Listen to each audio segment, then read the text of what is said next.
Vous écoutez GMS FM, la radio du Sud. GMS FM, bienvenue à cette édition.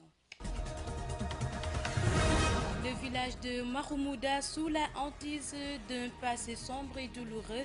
Aujourd'hui, les populations de cette localité du département de Bignona restent accrochées à l'action de l'État pour envisager l'avenir avec sérénité. Au même moment, Djogé se bat pour continuer à exister.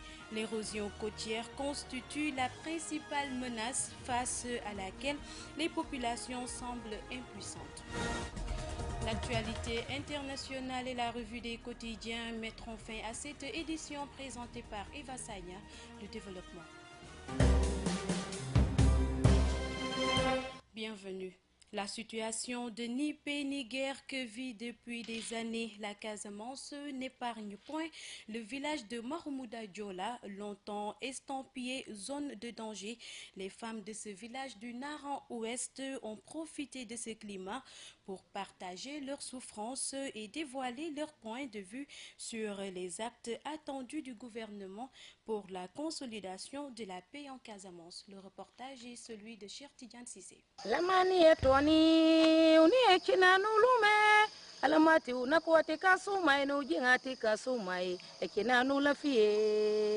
Mahoumouda Diola, village du Naran-Ouest, a encore du mal à se départir du cliché que lui a collé le conflit armé en Casamance.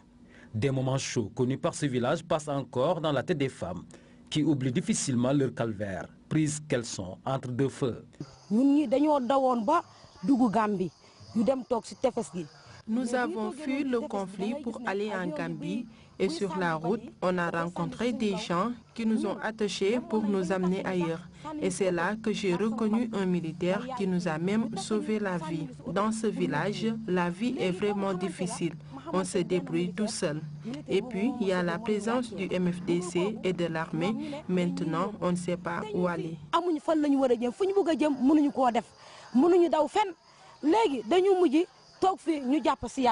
La situation de ni paix ni guerre, favorable à une reprise progressive des activités et au retour des populations déplacées ou réfugiées, est loin d'ôter le calvaire chez les femmes à Mahoumouda Diola. Ce village manque de tout. On n'a pas d'eau potable ni d'électricité, encore moins d'infrastructures. Et pour se faire soigner, c'est tout un problème parce qu'on n'a pas de poste de santé. On est obligé donc d'aller jusqu'à Djouloulou. Pour avoir payé le plus lourd tribut de ce conflit armé, ces femmes de Mahoumouda Diola ne manquent point d'ambition et de vision pour un retour définitif de la paix et le développement durable de leur contrée.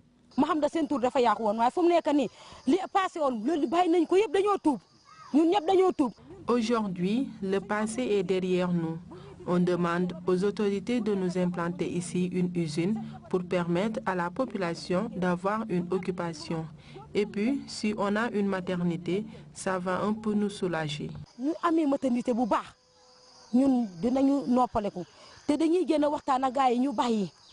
Comptant sur une oreille attentive des autorités, mais également des combattants des MFDC basés dans deux camps de leur zone, à savoir Katak et Koulibory, ces femmes de Mahoumouda Diola ont donné le ton, déterminées qu'elles sont, à tourner définitivement la page du conflit armé en Casamance.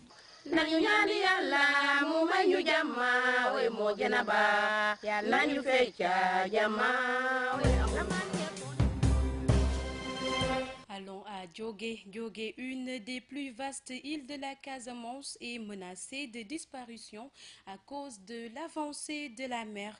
Pourtant, elle reste une zone accourue par les ressortissants de la sous-région, notamment des Ghanéens qui y développent des activités florissantes de pêche et de transformation de ressources halieutiques, nous dit Mohamedou Salif Ndiaye. De réelles menaces pèsent sur les îles de la Casamance, notamment à Djogé, à l'instar de toutes ces localités qui jalonnent les côtes sénégalaises. L'érosion maritime a pris des proportions inquiétantes dans cette zone. La férue des vagues a fini de prendre le dessus sur les efforts inlassables que mènent les insulaires pour sauvegarder leur espace vital. Toutefois, l'île de Djogé reste un important quai de pêche avec une forte communauté ghanéenne qui s'active dans le secteur de la pêche. Greatest ancestors come to Gambia for fishing and we too will come here to follow them for our fishing. Auparavant, nous étions en Gambie avant de venir rejoindre nos compatriotes. Nous voulons que le gouvernement nous vienne en aide pour développer le secteur de la pêche. Nous sommes également confrontés à l'érosion maritime qui ne nous facilite pas la tâche.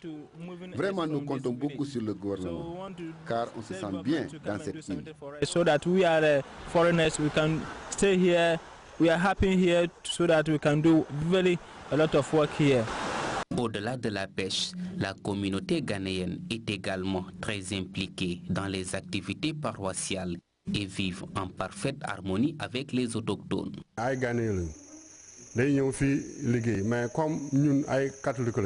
Nous sommes des Ghanéens. On est venus ici pour travailler. Nous sommes des catholiques et nous avons construit une église ici depuis 2004. Mais actuellement, notre lieu de culte est un peu en ruine. Nous voulons le réhabiliter et nous comptons sur l'aide des bonnes volontés pour réaliser ce projet.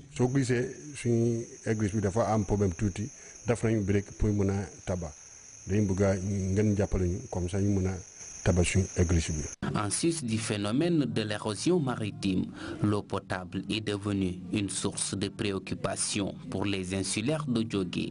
La nappe phréatique qui affleure se mêle aujourd'hui aux eaux saumâtres charriées par les vagues. GMS FM à Tangori, entre le maire de Tangori et une partie des populations de la commune, ce n'est plus le parfait amour après la marche des habitants du quartier Tangori Transgambienne la semaine dernière.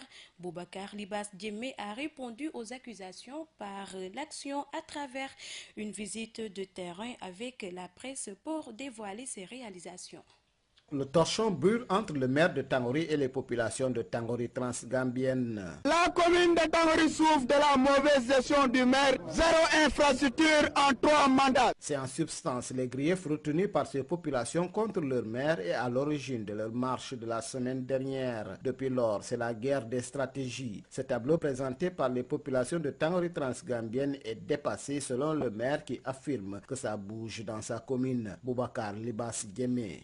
Globalement en sentier, surtout dans les domaines stratégiques, ce sont la santé, l'éducation, l'eau, le problème de désenclavement. Il a alors convié la presse à une visite de terrain ce mardi pour mettre le doigt sur les réalisations. Pour le maire, ceux qui veulent parler n'ont qu'à le faire, mais lui, il poursuit ses œuvres.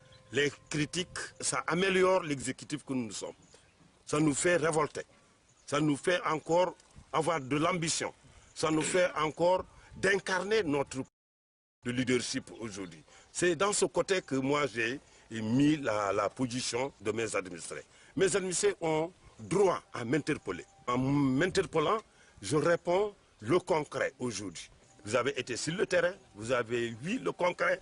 Je ne parlerai pas de réponse, c'est le rôle. Le maire de Tangori n'est pas seul dans ce combat. Le collectif des 34 chefs de village de sa collectivité locale le soutient. Sanabodjan, chef de village de Tandiman. On nous a construit des salles de classe, nous avons le forage, nous avons la téléphonie et le poste de santé.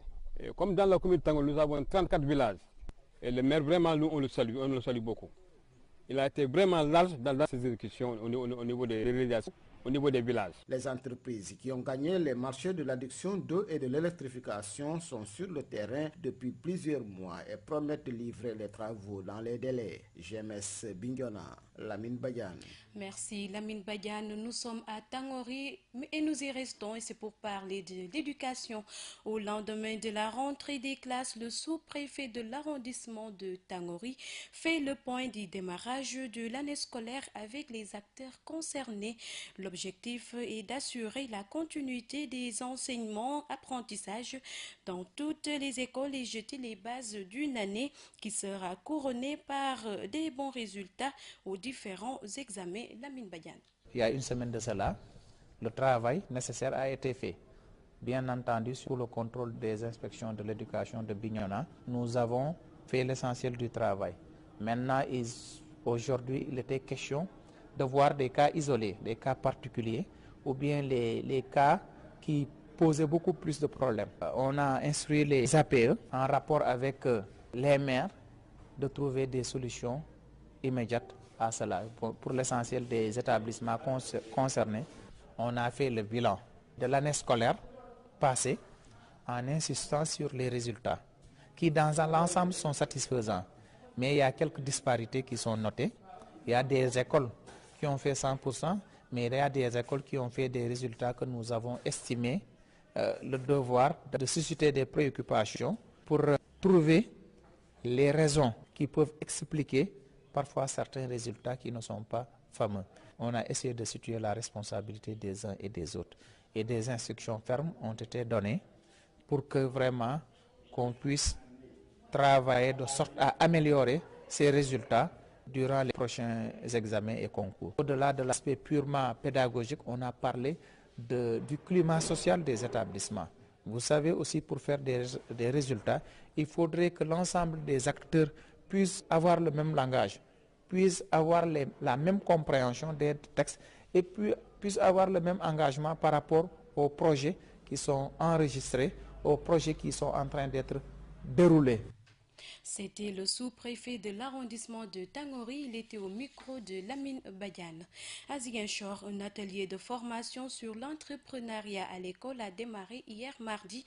Il regroupe 230 professeurs et formateurs et entre dans le cadre d'un projet de l'État du Sénégal et de ses partenaires visant à introduire l'entrepreneuriat dès la 6e.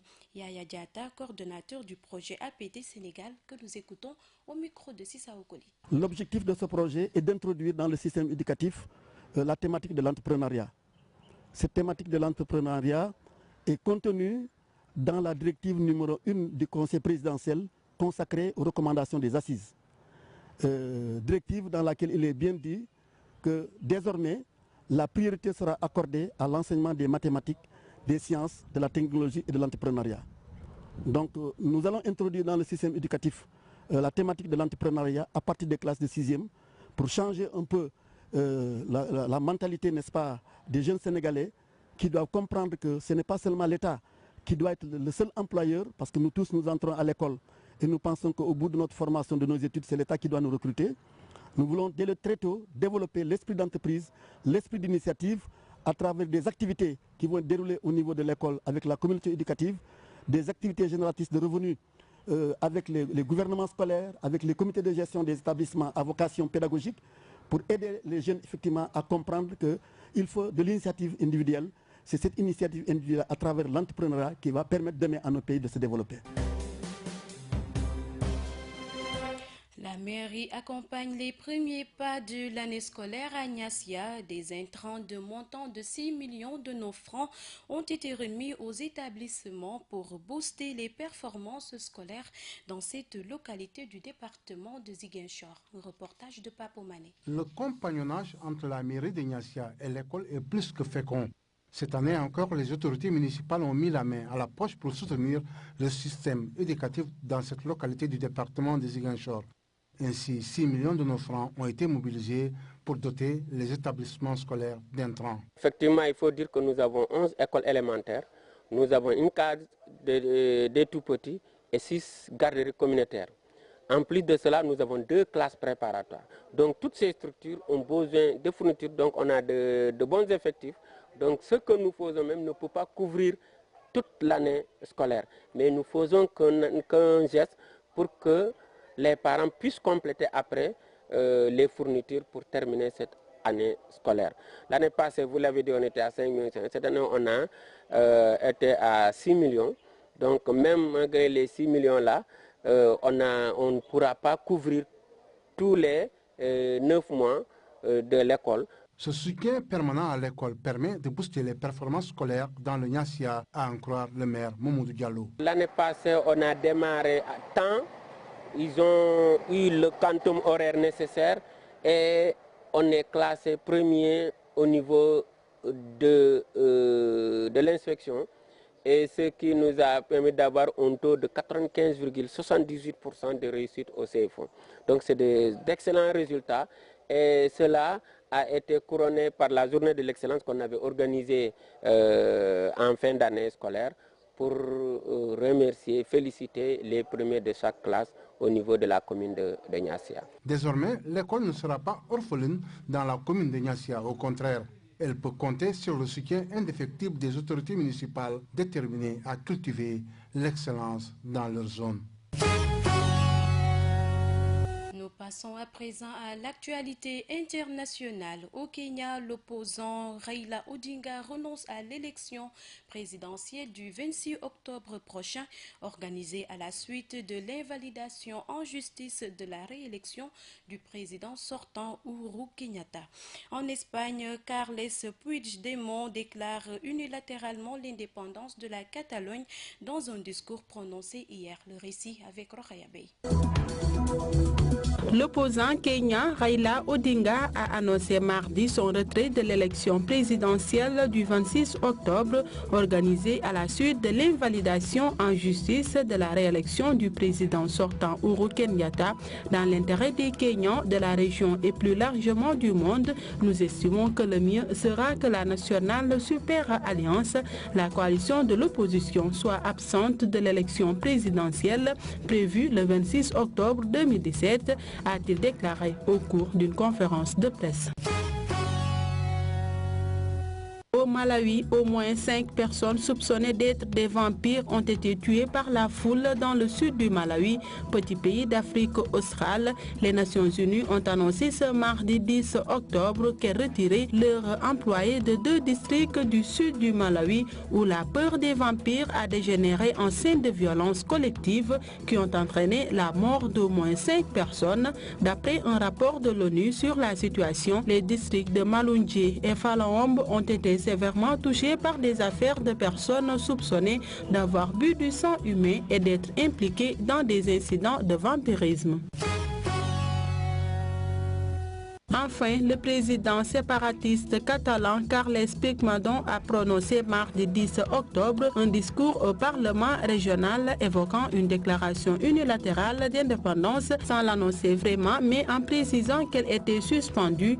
Le gouvernement espagnol se réunit en urgence mercredi pour décider d'une réponse à la signature. Face aux pressions de toutes parts, y compris européennes, le président séparatiste de la région Carles Puigdemont a promis de transformer la Catalogne en république indépendante tout en défendant une suspension du processus pour trouver une solution négociée avec Madrid.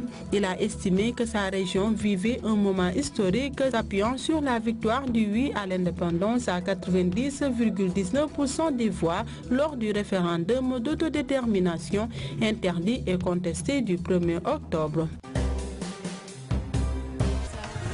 Mes auditeurs, c'est la fin de cette édition présentée par Eva Sagna, mise en onde par Mafou Kouyaté. Merci à toute l'équipe technique et rédactionnelle de GMS FM, GMS.sn également.